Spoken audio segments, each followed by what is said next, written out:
Hi, ಎಲ್ಲರಿಗೂ ನಮಸ್ಕಾರ. Nalini Dhanesh cooking ಚಾನಲ್ಗೆ ಸ್ವಾಗತ. ಹೇಗಿದ್ದೀರಾ? ಎಲ್ಲರೂ ಚೆನ್ನಾಗಿದ್ದೀರಾ ಎಂದು ತಿಳಿದಿದ್ದೇನೆ. ಮರೆಯದೆ subscribe, like, share and comment ಮಾಡಿ, ಬೆಲ್ ಬಟನ್ ಪ್ರೆಸ್ ಮಾಡಿ. ಶ್ರೀರಾಮನವಮಿಯ ವಿಶೇಷ ಕೋಸಂಬರಿ ಮಾಡೋದಕ್ಕೆ ನಾನು ಒಂದು ಬೌಲು ಹೆಸರುಬೇಳೆ ತೊಗೊಂಡಿದ್ದೀನಿ. ಇದನ್ನು ತೊಳೆದು ಚೆನ್ನಾಗಿ ನೆನೆ ಹಾಕ್ತೀನಿ. ಕೋಸಂಬರಿಗೆ ಸಿಪ್ಪೆ ತೆಗೆದಿಟ್ಟಿರೋ ಒಂದು ಸೌತೆಕಾಯಿನಾಗ ಕಟ್ ಮಾಡ್ಕೊತೀನಿ. ಕೋಸಂಬರಿಗೆ ಒಗ್ಗರಣೆಗೆ ಬಾಣಲಿ ಇಟ್ಟಿದ್ದೀನಿ. ಒಂದೆರಡು ಸ್ಪೂನ್ ಎಣ್ಣೆ ಹಾಕ್ಕೊತೀನಿ.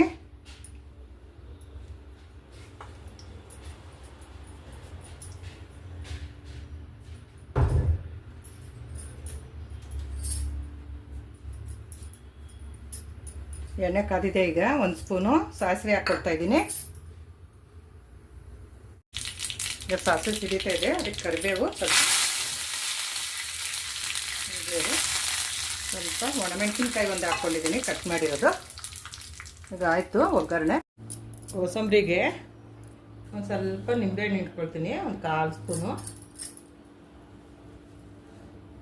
ಈಗ ಇದನ್ನು ಮಿಕ್ಸ್ ಮಾಡ್ತೀನಿ. ಇಷ್ಟ ಆದರೆ ಕೋಸಂಬರಿ ರೆಡಿ ಆಯಿತು. ಶ್ರೀರಾಮನವಮಿಯ ವಿಶೇಷ ಕೋಸಂಬರಿ. ಶ್ರೀರಾಮನವಮಿಯ ವಿಶೇಷ ಹೆಸರುಬೇಳೆ ಪಾಯಸ ಮಾಡೋದಕ್ಕೆ ನಾನು ಒಂದು ಬೌಲು ಹೆಸರುಬೇಳೆ ತೊಗೋತಾ ಇದ್ದೀನಿ. ಈಗ ಇದನ್ನ ತೊಳಿತೀನಿ. ನಾನು ಹೆಸರುಬೇಳೆ ಪಾಯಸ ಮಾಡೋದಕ್ಕೆ ಹೆಸರುಬೇಳೆನ ತೋರಿಸಿದ್ನಲ್ಲ, ಅದನ್ನ ತೊಳೆದು ತೊಗೊಂಡು ಬಂದಿದ್ದೀನಿ. ಈಗ ಒಂದು ಕುಕ್ಕರ್ ಇಟ್ಕೊಂಡಿದ್ದೀನಿ. ಅದಕ್ಕೆ 1 ಸ್ಪೂನು ತುಪ್ಪ ಹಾಕ್ಕೊಳ್ತಾ ಇದ್ದೀನಿ.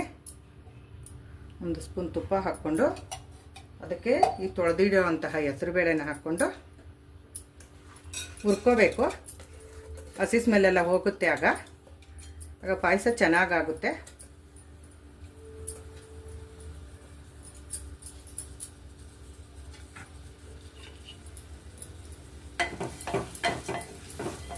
ಈ ಥರ ಹುರ್ಕೋಬೇಕು.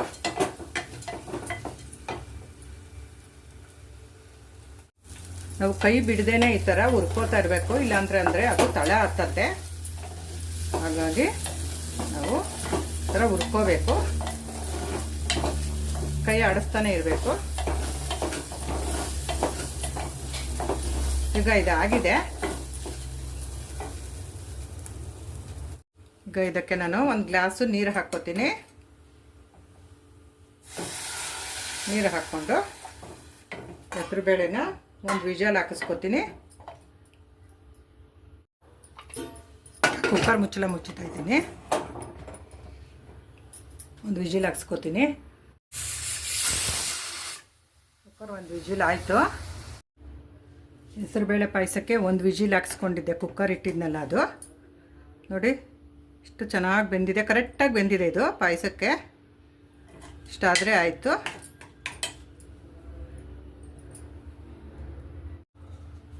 ಈಗ ಒಂದು ಮಿಕ್ಸಿ ಜಾರ್ ತೊಗೊಂಡಿದ್ದೀನಿ ನಾನು. ಅದಕ್ಕೆ ಒಂದು ಸ್ವಲ್ಪ ತೆಂಗಿನಕಾಯಿ ಪೀಸ್ ಮಾಡಿ ಇಟ್ಕೊಂಡಿರೋದು ಹಾಕ್ಕೊಳ್ತೀನಿ.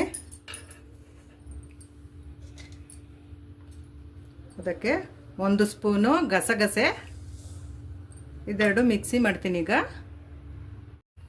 ಪಾಯಸ ಮಾಡೋದಕ್ಕೆ ನಾನು ಬಾಣಲೆ ಇಟ್ಕೊಂಡಿದ್ದೀನಿ. ಹೆಸರುಬೇಳೆ ಪಾಯಸಕ್ಕೆ ಶ್ರೀರಾಮನವಮಿ ಸ್ಪೆಷಲ್ಗೆ ಸ್ವಲ್ಪ ತುಪ್ಪ ಹಾಕ್ಕೊಳ್ತಾ ಇದ್ದೀನಿ, ಒಂದು 2 ಸ್ಪೂನು.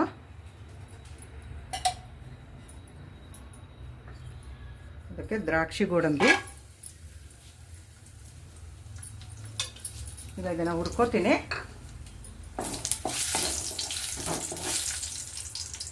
ಹುರ್ಕೋತಾ ಇದ್ದೀನಿ. ಈಗ ಇದಾಗಿದೆ, ತಕ್ಕೋತೀನಿ.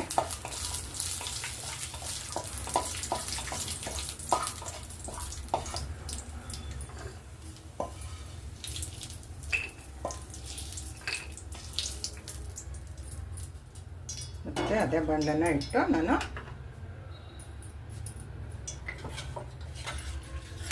ಹೆಸರುಬೇಳೆ ಹಾಕ್ಕೋತೀನಿ. ಬೇಯಿಸಿಟ್ಕೊಂಡಿರೋ ಹೆಸರುಬೇಳೆನ ಅದನ್ನೆಲ್ಲ ಹಾಕ್ಕೊಂಡಿದ್ದೀನಿ.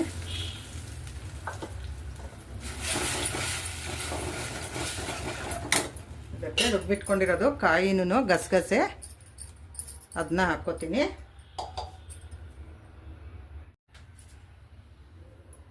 ಇದಕ್ಕೆ ಒಂದು ಸ್ವಲ್ಪ ಮಿಕ್ಸಿ ಜಾರನ್ನು ತೊಳೆದು ನೀರು ಇದಕ್ಕೆ ಎಷ್ಟು ಬೇಕೋ ಅಷ್ಟನ್ನು ನಾವು ನೋಡಿ ಕುಡಿಸ್ಕೋಬೇಕು.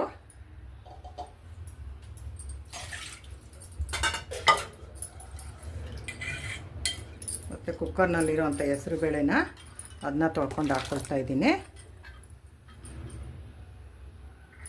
ಇದು ಕುದಿಬೇಕು, ಆಮೇಲಿಂದ ಬೆಲ್ಲ ಹಾಕ್ತೀನಿ. ಇದು ಕುದಿ ಹತ್ತಿದ್ಮೇಲೆ ನಾವೀಗೆ ಈ ಪಾಯಸನ, ಹೆಸರುಬೇಳೆ ಪಾಯಸನ ಮಧ್ಯದಲ್ಲಿಗೆ ಒಂದೆರಡು ಸಲ ತಿರುಕೋಬೇಕಾಗುತ್ತೆ. ಅದು ಕುದಿ ಹತ್ತೋವರೆಗೂ ನೋಡ್ಕೋಬೇಕಿಲ್ಲ ಅಂದರೆ ಉಕ್ಕು ಬರುತ್ತೆ. ಇದು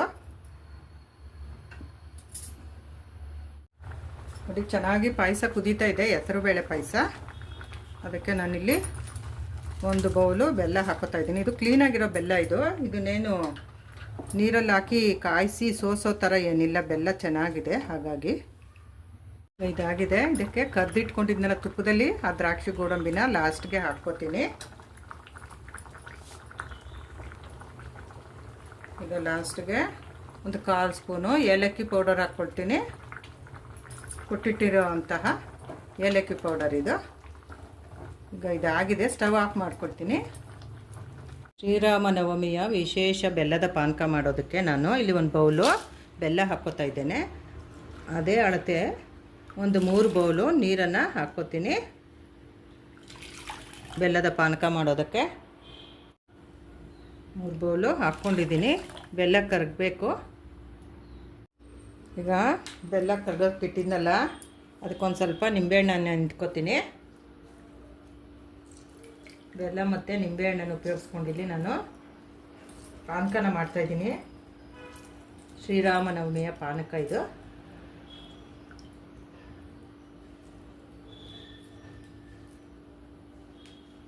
ಒಂದು ಸ್ವಲ್ಪ ಏಲಕ್ಕಿ ಪೌಡರ್ ಒಂದು 1/4 ಸ್ಪೂನ್ ಹಾಕ್ಕೊಳ್ತೀನಿ. ಇದೊಂದು 2 ನಿಮಿಷ ಇದು ಬೆಲ್ಲ ಕರಗಬೇಕು, ಕರಗೋಗುತ್ತೆ.